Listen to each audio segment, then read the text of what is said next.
আপনার জীবন নিয়ে একটা বই লেখা হলে শেষ লাইন কি হইতো?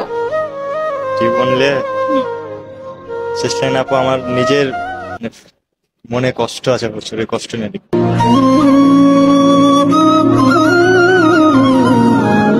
আপনার জীবন নিয়ে একটা বই লেখা হলে শেষ লাইন কি হইতো?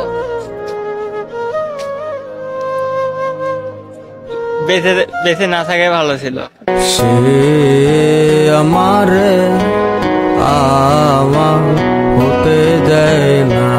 আপনার জীবন নিয়ে একটা বই লেখা হলে শেষ লাইন কি হইতো? কোথাও কেউ নাই, কেউ কোথাও ভালো নেই যেন সে কত কাল। আপনার জীবন নিয়ে একটা বই লেখা হলে শেষ লাইন কি হতো? শেষ লাইন অসম্পূর্ণই হতো। সাধারিয়ে নিঃস্ব তোর আমার এই প্রেমের